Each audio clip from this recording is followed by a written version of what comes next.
This video is sponsored by Morning Brew.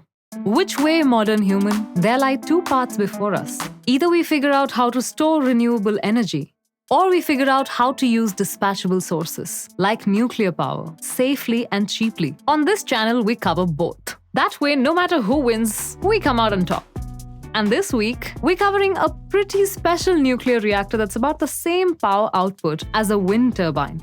Oklo is a micro-nuclear reactor that can provide 1.5 megawatts of power. Now, conventional wisdom says that nuclear energy gets cheaper with the scale of your plant.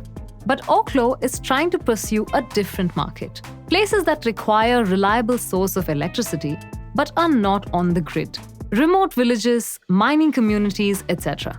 Especially those in northern latitudes, where the sun is not plentiful enough for solar panels and the only recourse is to run everything on diesel generators. These also happen to be some of the more energy-intensive places because of the need for heat and electricity to drive industrial processes and are considered really difficult to decarbonize. Oklo thinks that their Aurora reactor may be the solution. Because of their striking tiny home aesthetic, they were even featured on Architectural magazine, as well as hyperallergic, maybe because radiation, just like pollen, can sometimes make you sneeze.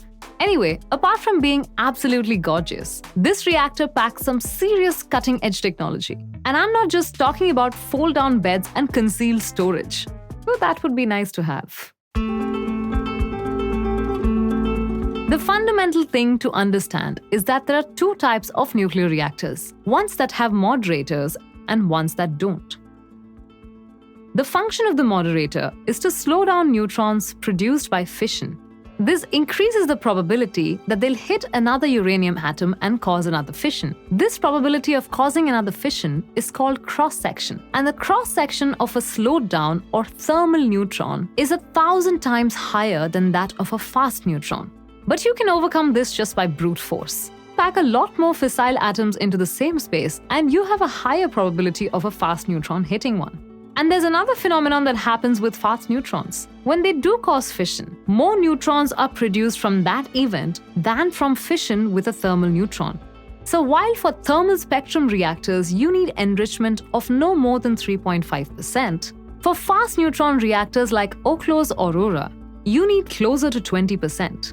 The advantage of this class of reactors is that, in the fast spectrum, you can burn up a lot of the higher actinides, the things that make nuclear waste dangerously radioactive for millions of years. And since they can burn up heavy metals other than uranium, they can also be fed existing inventories of nuclear waste, something that'll play well with environmentalists who want to see nuclear waste eliminated. But fast neutron reactors have historically been more difficult to operate, with almost every country opting for the better-known thermal spectrum reactors. Though I should say here that several of them have put clean energy on the grid over a long working life, adding value to the lives of many. And do you know what else adds value to people's lives? Today's sponsor, Morning Brew. It is not, as the name suggests, artisanal coffee for hipsters. Morning Brew is, in fact, a free daily email newsletter delivered to you Monday to Sunday, which gets you up to speed on what's happening around you in just 5 minutes. It's a much better way to start your day compared to doom scrolling every morning just to find out what's up. Traditional news is dry, boring, and dense. Morning Brew is witty, relevant, and informative. It gives you everything you need to know about business, finance, or tech. One of the things I learned this week is that Zoom, our favorite app from last year, is losing steam. We all heard stories of Zoom's enormous growth in 2020. Though it's still growing, the growth is dropping considerably, and Zoom stock fell 17% after investors got a peek into the company's post-pandemic life. Do people actually prefer talking to each other face-to-face? Or have they given up on talking altogether? Now, Morning Brew is completely free and takes less than 15 seconds to subscribe. Just click the link in the description below and enter your email ID to subscribe to Morning Brew today. So what form does Oklo's fuel take? We know that it's around 20% enriched uranium, known in the industry as HALEU, or high-assay low-enriched uranium. But what does it look like? Well, no messing around with carbides, oxides, nitrides. They use straight-up uranium metal. The first advantage of using metal is that it's an excellent conductor of heat. So there won't be any localized buildup of heat on any particular part of the fuel. The second advantage is that it's easier to manufacture compared to uranium oxide pellets. And easier to reprocess too if you want to go down that route. Oklo has 100 rod/pins of metal fuel in their core. Each of the cells consists of a can. This contains the fuel uranium metal, where fission will happen.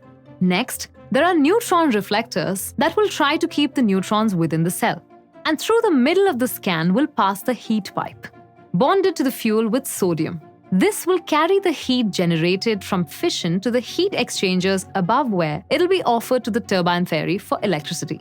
These heat pipes contain small amounts of potassium, whose evaporation and condensation will transport the heat. There is no coolant circulating through the loops. The heat pipes basically act as thermal superconductors. So that means that there are no pumps, no valves, no switches. The heat pipes transport the heat with no moving parts. Zilch. And this simplifies the design a ton and cuts down points of failure as well as manufacturing costs. It might be liquid sodium cooled in some sense, because the sodium does melt during operation. But you don't have thousands of liters of it being pumped around like in most sodium-cooled reactors. It is a very small amount and it doesn't move much at all. The benefit of using heat pipes and sodium is that there is no pressure here to spread the nuclear material around. Unlike light and heavy water reactors, these coolants don't need to be pressurized in order to stay liquid at high temperatures. At normal pressures, there's much less need for thick, gigantic reactor vessels and huge concrete containment buildings. The footprint of the reactors is also really small because they're using a supercritical carbon dioxide cycle, which needs much smaller turbines than steam. When uranium splits, pairs of fission products are produced. These build up inside the fuel. Nuclear reactors have different ways of dealing with this. Uranium oxide pellets used in most reactors today need to be swapped out after a few months. Thorcon's molten salt reactors let the gaseous fission products bubble out into a decay tank. In Kirk Sorensen's lifters, they used the above but also removed solid fission products using reduction by lithium. For Oklo, they leave them inside the fuel. The gaseous fission products form voids inside the metal. Oklo will operate at 1% burnup. 2 to 3% burnup is where you get enough gaseous fission products that they'll start leaking out of the fuel. So they do have some margin there. If the fission products do leak out, then they have a plenum above the fuel rod, where they can collect and decay. Aurora operates for 20 years without refueling. So by that time, they have long decayed away into stable isotopes. But as fission products build up, the reactivity of the fuel will decrease. Firstly, because it'll swell up a bit. And secondly, because some of these fission products love eating up neutrons. And for this, they have 3 control drums around the core. When the reactor starts up, they will absorb the maximum number of neutrons they can, thus suppressing the reactivity. Over the 20 years of operation, they'll slowly rotate to reflect more and more neutrons back into the core in order to compensate for the reduced reactivity due to fission products.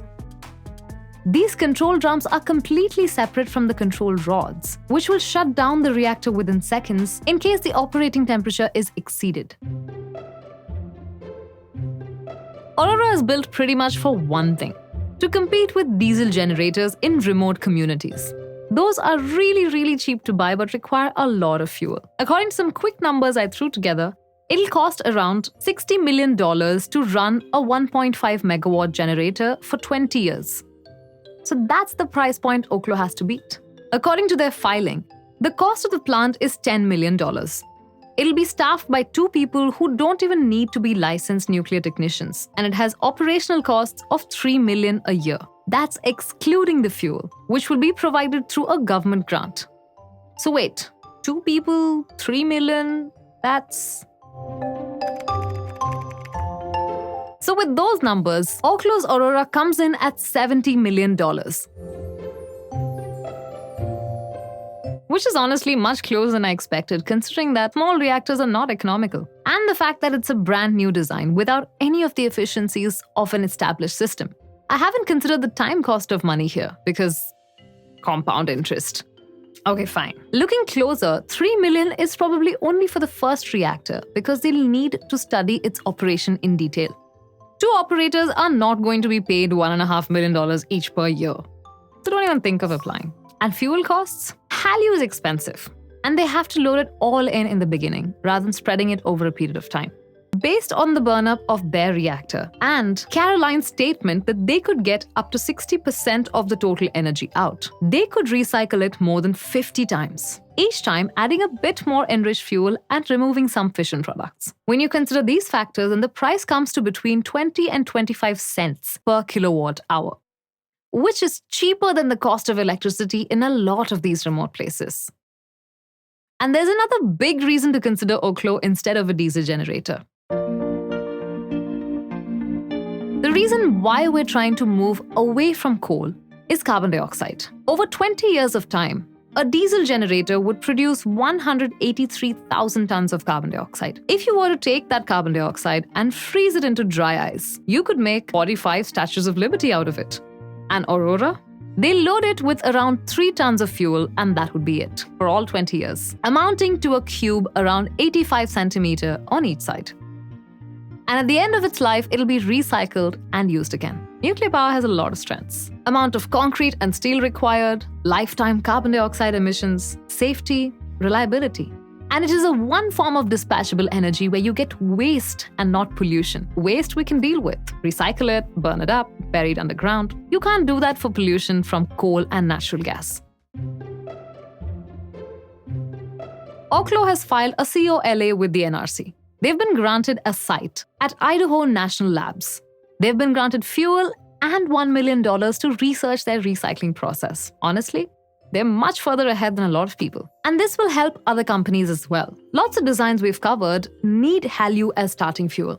Kirk wants to use supercritical carbon dioxide to prevent tritium from getting out of his reactor. And Oklo getting this far will definitely help others navigate the regulatory system. As good as all this sounds, I'm not going to pretend that nuclear energy is simple. It is not. But it's one of the few things that the deeper you look into, the better it gets. And we've learned to tame difficult things in the past. You tend to forget how close to the edge humans live. We don't travel in aluminum tubes at 30,000 feet and at a good fraction of the speed of sound because it's fun. We do it because it enables a better world and enhances human potential, and also because it's fun. And that is perhaps how we should look at nuclear energy. A difficult but manageable process that we need to beat the final boss of this level and move to the next one. Once again, thanks to our sponsor Morning Brew. I hope you guys enjoyed this video. If you did, hit the like button and get into the comments below to join the discussion. I'll see you really soon. Bye.